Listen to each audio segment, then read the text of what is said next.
Kijijini Getuma, kuna jambo linaendelea kimya kimya. Siku zote, mikono haipumziki.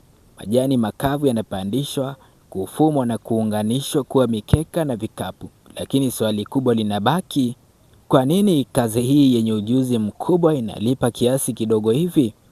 Ndani ya kaunti ya Tharaka Nithi maisha yanaendelea polepole, lakini kazi haikomi.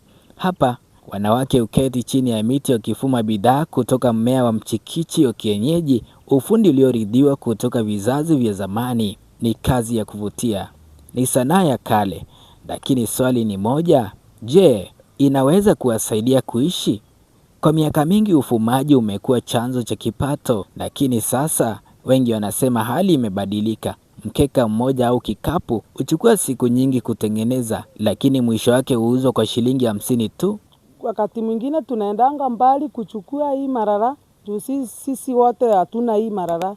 Mashamba ingine haina na inabidi tuende mbali kutafuta kama kilomita 3, mtu atatoka kwake aende mpaka kilomita 3 achukue, na wakati mwingine ukiikata inakundunga vindole. Wengine hata ungekutana na wao wasalimie, ungetaka kusalimika, unauliza hii ni crocodile ama ni nini imenisalimia. Kama tungepata soko ambayo tunaweza uzia angalau hata kama ni mkeka mmoja shilingi 300 at least. Juu ile kazi tunaifanyia ni kama kulipa mtu mchana siku nzima kufanya kazi kwako, inakuwa at least. Sasa ndio unaona hata jenzia wako wengi kufanya hii kazi juu ni ngumu. Ataona at least aende andikwe mshahara wa mwezi mmoja ama siku yote nzima alipwe mshahara at least. Vijana wengi sasa wanaacha kazi hii si kwa sababu hawawezi, lakini bali sababu haionekani kuwa na faida. Au wakaaji wanashona mikeka, na hiyo mikeka inatumiwa kushona. Kama mkeka mmoja unatumia siku 1.5, na unapopeleka sokoni unapata unauzwa kwa shilingi 50, na wakati mwingine ikiwa mingi kwa soko pia inaweza toka hata shilingi 40. So nikaona ni vizuri niwatafutie shirika ama nijaribu kufanya networking na mashirika mengine ya serikali, ndio tujaribu kutafuta bei nzuri ambayo inaweza kuwa wanauza hizi vifaa zao. Katika Getuma, changamoto kubwa si ujuzi, bali ni soko. Hakuna wanunuzi wa kutosha, hakuna mwamko wa bidhaa, hakuna mbinu za kisasa. Ni ufundi wa zamani unaopambana kuishi kwenye dunia kisasa. Wiki hii matumaini mapya yalifika kijijini. Maafisa kutoka kwa taasisi ya utafiti wa misitu walifika Getuma kuchunguza hali halisi. Lengo lao ni moja: kubadilisha ufumaji wa jadi kwa fursa ya kipato. Na nia yetu ilikuwa ni kujifahamisha tu, sio kufanya mambo mengi, ili tuweze kupanga mikakati hapo mbeleni vile vikundi hivi vinaweza saidiwa.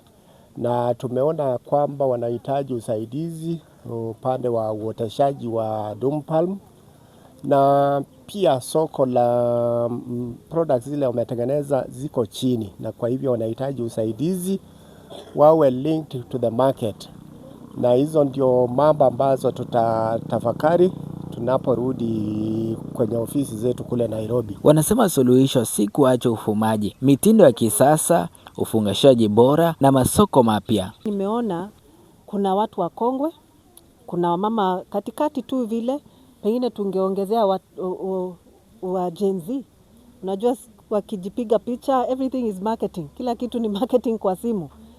Sasa hata kama kazi ni ngumu kwa kushona, lakini hao Gen Z wakijiunga na hizi CBOs, wakuwe wanachama, they can do hiyo, wanaweza fanya hiyo kitu ya marketing. And marketing na ni kuongeza maarifa juu ya hizi products wanatengeneza. Si lazima zote zikuwe na dum palm. Zingine unaweza ongeza material ya ankara, kanga ama ushanga, creativity. Lakini hiyo creativity lazima waone picha pale zimetengenezwa.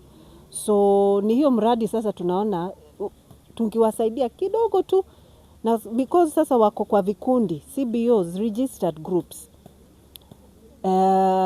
Na hata kuna baba tunaweza andika mradi na wao wakuwe na fadhili, wanaweza wasaidia hiyo hatua ya marketing.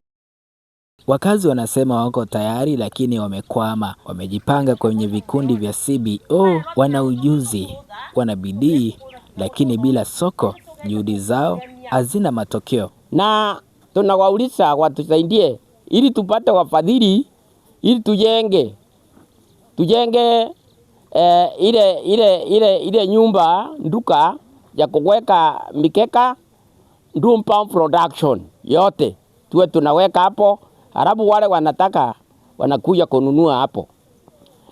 Ya pili, tunaonelea KEFRI ni shirika inahusika na mambo ya udhabiti, na tunajua watatufunja njinchi ya kupropagate hii drum pump iwe ni cash crops ya Tharaka, sababu Tharaka yote iko na